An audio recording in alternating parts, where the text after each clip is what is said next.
Hello everybody, welcome back to Bible Corner Reviews, where you don't realize how many times I have to take videos and then retake them because for some reason I end up talking too much. I don't know why, but anyway, we'll see how this goes. This is a new Bible from Thomas Nelson, and it is the New King James Personal Size Large Print Reference Bible.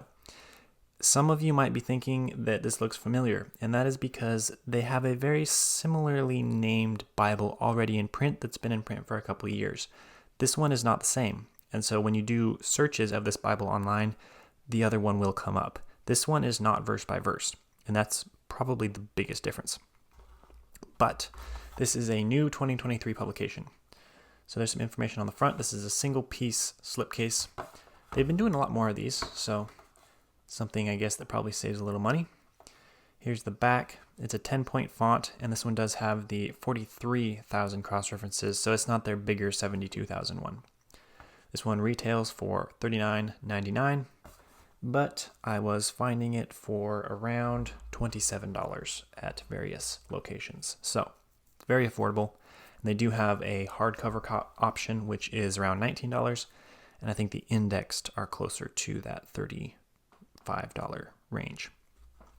So here's the Bible itself. This is kind of a fun leather soft. It's a little bit thicker than some of the other ones, and it's not spongy, but it does have a little bit of character to it and a little bit of feel. It's perimeter stitching, and you can kind of see that thickness exemplified in the corners because there is a little bit of pleating going on, which is just the folds, another name for the folds. Holy Bible on the front.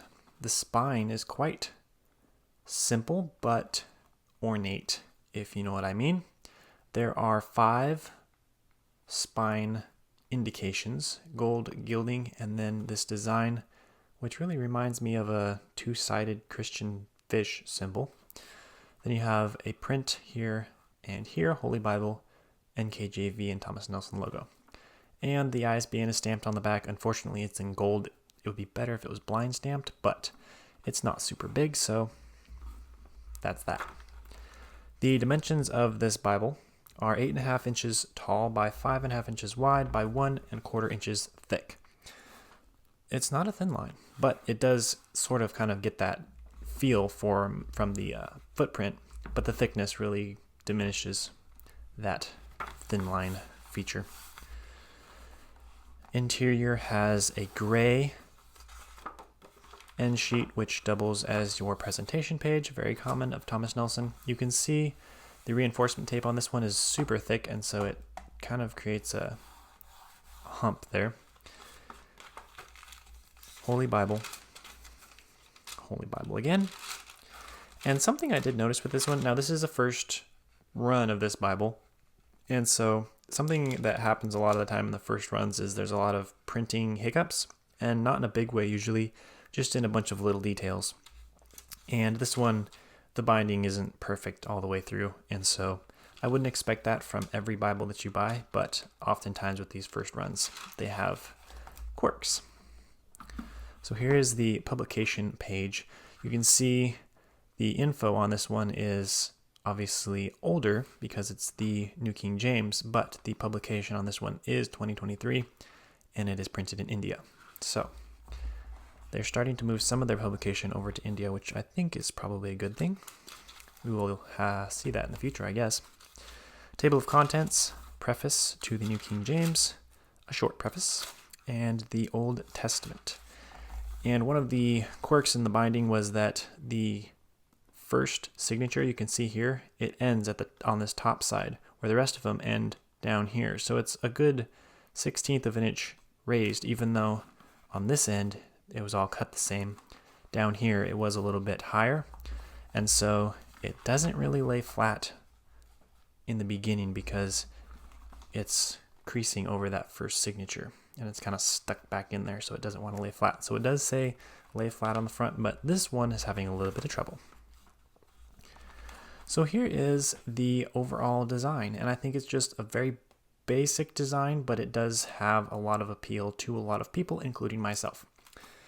So it is a 10-point font, 2K Denmark, that NKJV comfort print, which is quite nice. I do prefer that one over many others.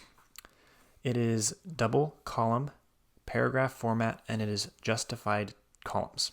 So it has a very clean, organized look. Cross references are at the bottom, and they do not have a line separating them, but it's far enough apart that it is not too cluttered. And I am honestly not sure whether I like having a line or not. It depends on the overall layout.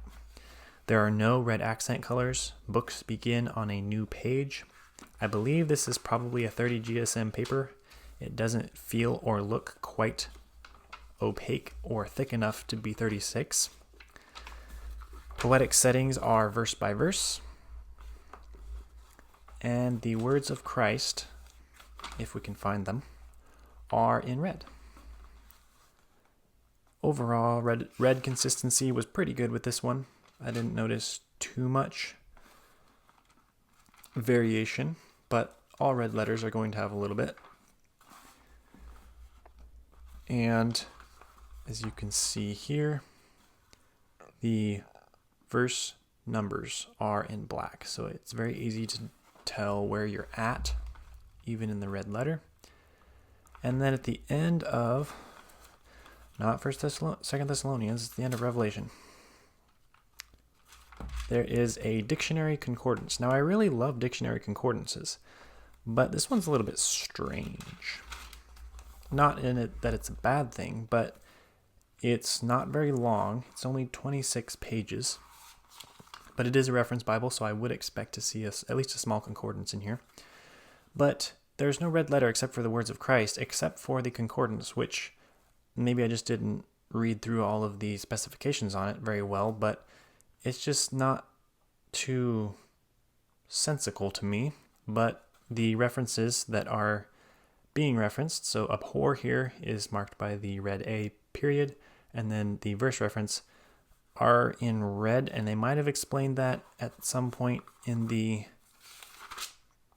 section here, but it's not consistent all the way through, and I don't know why they did red. So there's that.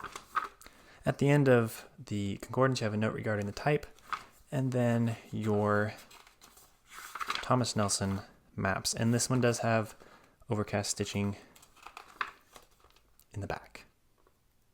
And as with the other India printings, I haven't seen it in the front. I only see it in the back, so I don't know why, but it is what it is.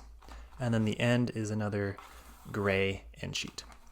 My main comparison is the New American Standard Reference Bible from the Lockman Foundation. This is also another great reference Bible that's in that mid-range. And you can see, one thing I did forget to mention was that it does have page gilding, but I guess you probably noticed that already. It is also a double column paragraph format, cross references at the bottom design. The biggest difference between these two is that the New American Standard is not justified. And in my overall observations and comparisons, which I'll make in a second, this was the biggest thing that made me not want to call this the mid-size Quentel, which is kind of the sub-theme of my review here. So overall, they were very similar designs, though. I think this is a 9-point font, and then because it's a different publisher, it's going to read a little bit different. So it looks about the same, but you can tell it's a little bit smaller. Overall, very similar Bibles. Footprint, basically the same. New American Standard's a little bit wider, but thick and tall, pretty much identical. So this last comparison is more of a theory comparison.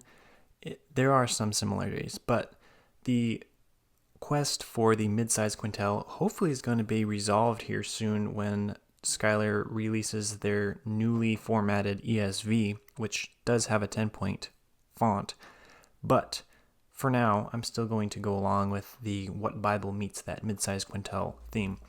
So this is a personal size New American Standard, and this is a full-size Quentel ESV. And there you go. It fits right in the middle. It's about the same size shorter as it is taller from the personal size Quentel, and the personal size has 8-point 2.5 font, I think. Double column verse justified text with cross-references at the bottom. It does have a line dividing the cross-references, but overall, very similar. There you go. Looks pretty good. And then for the Quentel, again, this is a 11-point font size and the 10-point with the cross-references at the bottom, justified text. And it's pretty close. So it's just a small observation I had. Obviously, it's up to Schuyler publishers to make their own mid-size Quentel, but I do have fun making those connections, and I thought this was just a fun one. So there you have it, the personal size large print reference Bible in the New King James Version from Thomas Nelson. It's kind of a mouthful, but this is not the older edition of this similar Bible that has been on the market for a couple years. This is a new edition published in 2023. It is a very affordable Bible that has some features that I think are just basic, but sufficient for a lot of people's needs. A very readable comfort print, which is one of my favorites, and a significantly robust cross-reference system. Not the full New King James set, but definitely sufficient for most basic reference needs. So hopefully that review is helpful, and I'll see you next time.